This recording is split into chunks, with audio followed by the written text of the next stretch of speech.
Alright, hello everyone and welcome back to my Fallout 4 Mod Spotlight series, where today we are having a look at the Classic Combat Armor mod, which is being released by the Fallout 4 New Vegas project, and what this glorious little piece of work looks to add into the game, or rather, back into the game, is the classic style of combat armor that we grew to love in Fallout 3, as well as Fallout New Vegas. And I cannot tell you how much I really do love this mod, as I, along with many other people, really weren't all too happy about the style change to the combat armor for here in Fallout 4. It just seemed like a bit too bulky of an armor to a lot of us, and we preferred the older style. And so thanks to this mod, we have it added back into the game.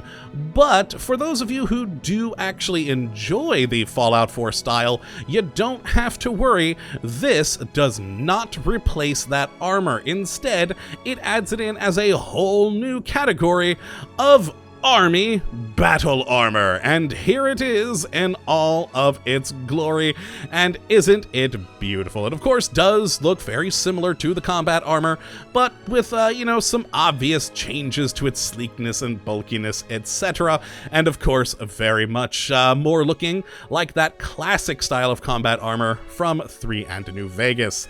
And thankfully it's pretty easy to get your hands on this stuff. As I said, this is not a replacer for the combat armor, but any enemy that normally would wear combat armor has a chance to spawn with this instead. And same deal in any store. Any store that would carry combat armor might also carry this army battle armor as well. So it should be pretty easy to get your hands on in a variety of different fashions. Now what we have here to show off is the 3 different strengths of combat armor here. The light, medium, and of course heavy, and then a selection of some of the awesome paint schemes that you can add to this stuff, which is pretty cool. Now let's actually take a look at the armors themselves. We'll start here with the light rack. As you can see, you got some shin guards there, some shoulder guards, and a little chest piece and a helmet, which is good. Though I should actually mention, the helmet is the same for all 3. There is no light, medium, or heavy helmet.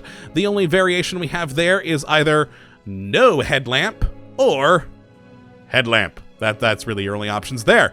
But as for the armor itself, if we go take a look at the most basic, we have the chest piece with 15 physical and 15 energy defense, the helmet there with 10 physical and 10 energy, the left arm with 9 physical and 9 energy, of course same deal with the right arm there, and then the left and right legs are at 8 physical and 8 energy defense.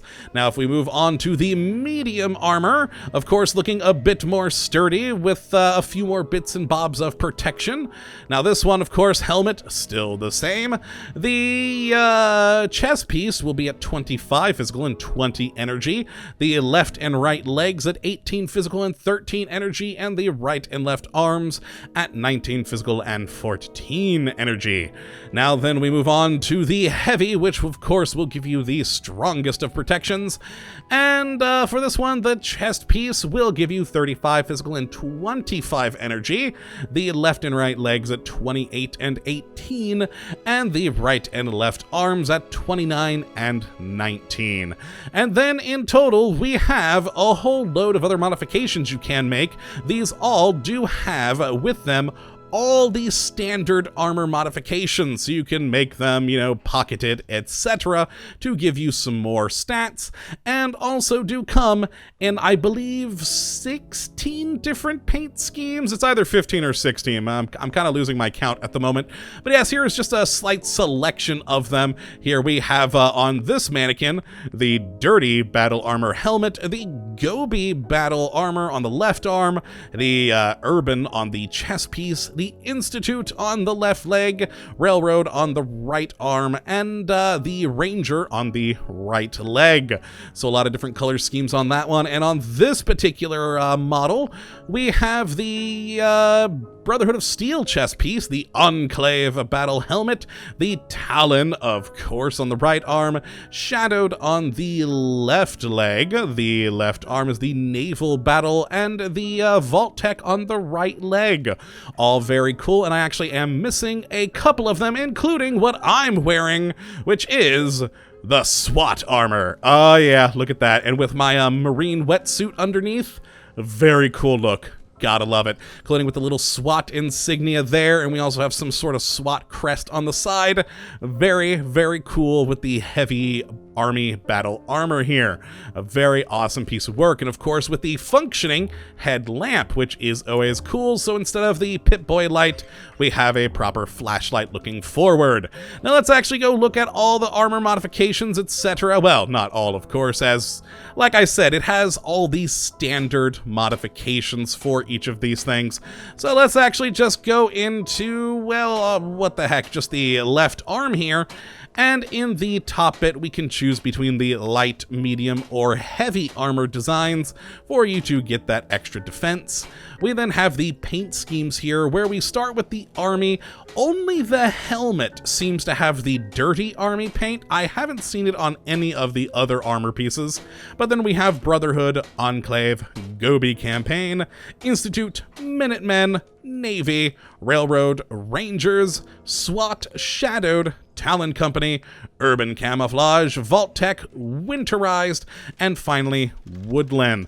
And all of them not only will add in a fun new paint scheme, but also does change some of your stats. The reason I actually have really been having fun with the SWAT is it does increase the damage and energy resistances, but also improves your stealth in dark areas. And so you have just all sorts of things like that, like with the Ranger armor, increased luck with all pieces painted, and you know, just various things along those lines, which is quite cool to get some extra stats out of things. Always a nice addition. And then finally we have the sort of standard armor modifications of light build, pocketed, braced, brawling, strengthened, deep pocketed, lead line, stabilized, aerodynamic, ultra-light build, and weighted, so that you can upgrade it to a variety of different uses. Again, always good. Now what I do want to do is go to the helmet here real quick, because again, as I did say with that, this seems to be the only one with the dirty armor paint scheme, which I mean, there you go. Now with the headlamp, it is actually quite interesting, because normally after you have this helmet, you'll actually only have two options in here. One for the paint job, and one for either with or without flashlight. Without flashlight is the default state of this helmet, and when you have with flashlight, it'll add the flashlight to the side, but the thing is, you won't actually have one until you upgrade this. You have the bright headlamp here, which you then have to build with fiber optics and glass, and this only shows up after you turn on the with flashlight. So there you go, and a lovely, lovely little helmet there.